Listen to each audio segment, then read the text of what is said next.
నిశ్చితార్థానికి ముహూర్తం పెట్టించిన శివన్నారాయణ జోష్నకు ఊహించని షాక్ ఇచ్చిన సూరజ్. అసలు ఏం జరిగింది తెలుసుకోవాలి అనుకుంటే వీడియోను చివరి వరకు స్కిప్ చేయకుండా చూసేయండి. అలాగే వీడియో గనక నచ్చితే తప్పకుండా ఒక్క లైక్ చేయండి. మీరిచ్చే ఒక చిన్న లైక్ మన ఛానల్కి ఎంతో సపోర్ట్నిస్తుంది. ఇక జోష్న అయితే ఆలోచిస్తూ ఉండగా ఇంతలో పారిజాతం అయితే వస్తుంది. చూసావా, నేను ఏం చెప్పాను? నువ్వేమో ముందు నుంచి వాడితో కయ్యం పెట్టుకుంటూనే ఉన్నావు. ఇప్పుడు వాడు నీ మొహం మీదే పెళ్లి చేసుకోవడం ఇష్టం లేదు అని చెప్పేశాడు అంటూ పారిజాతం అంటూ ఉండగా, ఇదంతా నీ కారణంగాని. ఒక అనాథ వాడు నన్ను రిజెక్ట్ చేస్తాడా? అసలు ఇంట్లో వాళ్ళు పెళ్లి ప్రపోజల్ పెట్టినప్పుడు వాడు ఎగిరి గంతేస్తాడు అనుకున్నాను. కానీ అందరి మొహం మీద ఇష్టం లేదు అని చెప్పాడు. అసలు నాకు చాలా కోపం వస్తుంది. నీ మాట గురించి తల వంచుకుని అక్కడ నుంచున్నాను తప్ప, లేకపోతే వాడికి చెడామెడా క్లాస్ పీకేదాన్ని అంటూ జోష్న అయితే అంటూ ఉంటుంది. ఏంటే ఊరుకుంటున్నాను కదని నోటుకొచ్చినట్టు మాట్లాడుతున్నావు? ఇదంతా నీ కారణంగానే కదా. వాడు నీ మనసులో ప్రేమ ఉంటే ఖచ్చితంగా ఒప్పుకుంటాను అన్నాడు కదా. ఖచ్చితంగా వాడి మనసులో నీ మీద ప్రేమ ఉంది. నువ్వు కూడా వాడిని ప్రేమిస్తున్నట్టు నటించు. మీ ఇద్దరికి పెళ్ళైన తర్వాత ఎలాగో ఆటోమేటిక్గా వాడి మీద నీకు ప్రేమ పుడుతుంది.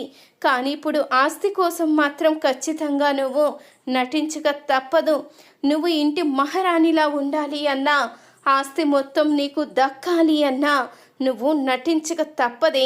ఇన్ని రోజులు నేను ఎందుకిలా నటిస్తున్నాను అనుకున్నావు? ఈ ఆస్తి కోసమే. మరి నువ్వెందుకు ఇలాంటి పనులు చేస్తున్నావు? ఆస్తి మనకి దక్కాలి అన్నా, నువ్వు సంతోషంగా ఉండాలి అన్నా ఖచ్చితంగా ఆ సూరజ్ నిన్ను పెళ్లి చేసుకోవడానికి ఒప్పుకోవాలి.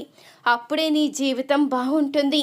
ఆస్తి నీ చేతికి గనక వస్తే రేపొద్దున్న రోజు నిజ నిజాలు బయటపడినా ఎవ్వరూ ఏమీ చెయ్యలేరు. ఎందుకంటే పెళ్ళైన తర్వాత ఆస్తి మొత్తం నీదవుతుంది కాబట్టి అంటూ ఇక పారిజాతం చెప్పంగానే ఇక జోష్న కూడా తన మనసు అయితే మార్చుకుంటుంది. అప్పుడే ఇక సూరజ్నైతే కలుసుకుంటుంది. నువ్వు నన్ను ఎంతగా ప్రేమిస్తున్నావో అర్థం చేసుకున్నాను. మనం ప్రేమించే వాళ్ళకన్నా మనల్ని ప్రేమించే వాళ్ళని పెళ్లి చేసుకుంటే జీవితం బాగుంటుందని అందరూ అంటారు కదా. అందుకనే నిర్ణయించుకున్నాను. నేను నిన్ను పెళ్లి చేసుకోవాలి అనుకుంటున్నాను. దయచేసి నన్ను పెళ్లి చేసుకోవడానికి ఒప్పుకుంటావా అంటూ జోష్న అంటూ ఉండగా, ఏంటి నేనేమన్నా నీకు జోకర్లా కనిపిస్తున్నానా? నాతో వెటకారమాడడానికి ఈ విషయం తప్ప ఇక వేరే విషయం ఏమీ దొరకలేదా అంటూ అడుగుతూ ఉంటాడు. ఏంట్రా, నేను సీరియస్గా చెప్తూ ఉంటే నీకు వెటకారంగా ఉందా? నిన్ను ప్రేమిస్తున్నాను అని నేను ఇంత సీరియస్గా చెప్తూ ఉంటే నువ్వేంటి అలా మాట్లాడుతున్నావంటూ అడుగుతూ ఉంటుంది జోష్న అయితే. మరి ఇలా మాట్లాడక ఎలా మాట్లాడతాను? నీ చుట్టూ బంగారం అని తిరిగినంతసేపు నువ్వు ఒప్పుకోలేదు కదా. సడన్గా వచ్చి ప్రేమాదోమ అంటే నాకు ఒక్కసారిగా నమ్మకం ఎలా కలుగుతుంది అంటూ ఇక అడుగుతూ ఉంటాడు సూరజ్ అయితే. చూడు, ఇప్పుడు చెప్తున్నాను, నిన్ను పెళ్లి చేసుకోవడం నాకు ఇష్టమే. ఈ విషయం మా తాతయ్యతో కూడా చెప్తాను. మన పెళ్ళికి వాళ్ళే ముహూర్తాలు పెట్టిస్తారు. ఇన్ని రోజులు మా బావను ప్రేమించిన మాట నిజమే, కానీ నీ ప్రేమ ముందు నా ప్రేమ ఓడిపోయింది. నువ్వు నన్ను ఎంతగా ప్రేమిస్తున్నావో తెలుసుకున్న తర్వాత నేను నిన్నే పెళ్లి చేసుకోవాలి అనుకుంటున్నాను. ఈ విషయమే వెంటనే తాతయ్యతో చెప్తాను అంటూ ఇక జోష్న అయితే సూరజ్తో చెప్పి ఇక శివన్నారాయణ దగ్గరికి అయితే వస్తుంది. తాతయ్య, నాకు సూరజ్ని పెళ్లి చేసుకోవడం ఇష్టమే.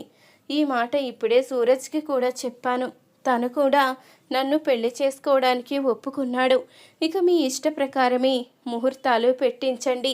ఇక నేను ఎలాంటి అడ్డంకులు చెప్పను అంటూ ఇక జోష్న అయితే అనంగానే అప్పుడే ఆ మాటకి సుమిత్ర కూడా చాలా సంతోషపడుతూ ఉంటుంది. ఇన్ని రోజులకి నీ మనసు మార్చుకున్నావా? సూరజ్ నీకు తగిన భర్త. సూరజ్ చాలా మంచివాడు. నిన్ను అర్థం చేసుకున్నాడు. నీ విషయాలన్నీ కూడా తెలుసు కాబట్టి ఇక ఎలాంటి ఇబ్బంది లేదు. ఖచ్చితంగా మీ ఇద్దరికి పెళ్లి జరుగుతుంది. సూరజ్ ఇంటి అల్లుడిగా అడుగు పెడతాడు. మాకు కావలసింది కూడా అదే అంటూ అనంగానే ఇంతలో శివన్నారాయణ కూడా, అవునమ్మా, ఇన్ని సంవత్సరాలు నా మనవరాలికి పెళ్ళి ఎప్పుడు అవుతుందా? ఎప్పుడు నేను ఈ ఇంటిలో మనవణ్ణి చూసి సంతోషపడతానా?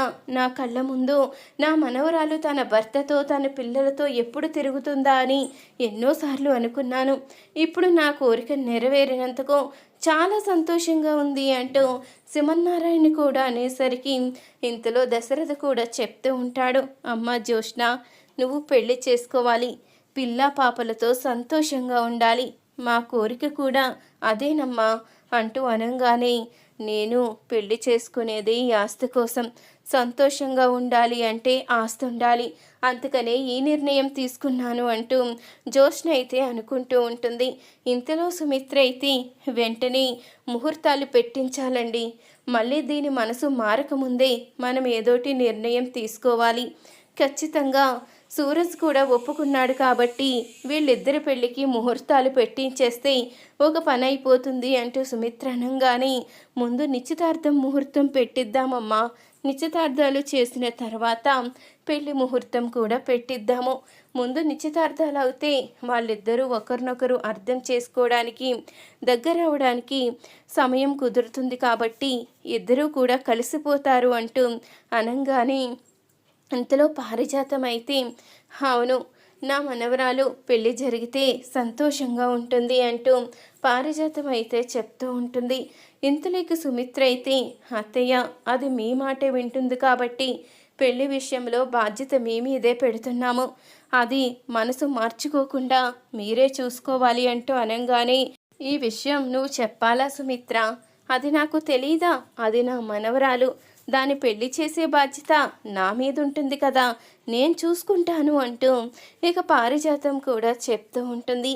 ఇక సింహన్నారాయణ అయితే పంతులు గారిని పిలిపించి నిశ్చితార్థం ముహూర్తం అయితే పెట్టిస్తారు.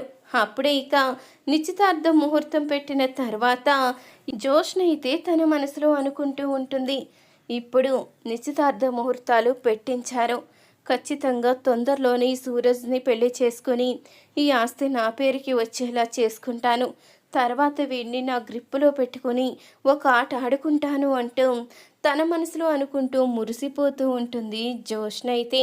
అప్పుడే సూరజ్ అయితే జ్యోత్స్న దగ్గరికి వస్తాడు. ఏంటి, నీ అంతట నువ్వే పెళ్ళికి ఒప్పుకొని నన్ను పెళ్లి చేసుకోమని అడిగేదాకా తీసుకువచ్చాను చూసావా, ఈ అవుట్ హౌస్లో ఉండడానికే పనికిరాను అన్నావు, నీ నోటితో నిన్ను పెళ్లి చేసుకోమని అడిగేలా చేశాను, అది సూరజ్ అంటే అంటూ ఇక జ్యోత్స్నకైతే షాక్ ఇస్తాడు సూరజ్ అయితే. ఇక సూరజ్ మాటలకి జ్యోత్స్న అయితే తన తల పట్టుకుంటుంది. చూసారు కదా ఫ్రెండ్స్, ఈ వీడియో కనుక నచ్చితే తప్పకుండా ఒక్క లైక్ చేయండి. అలాగే కార్తీక దీపం సీరియల్ లేటెస్ట్ ఎపిసోడ్ టీవీలో కన్నా ముందుగా చూడాలి అనుకుంటే వెంటనే మన ఛానల్ని సబ్స్క్రైబ్ చేసుకుని పక్కనే ఉన్న గంట సింబల్ ఆల్ మీద క్లిక్ చేయండి.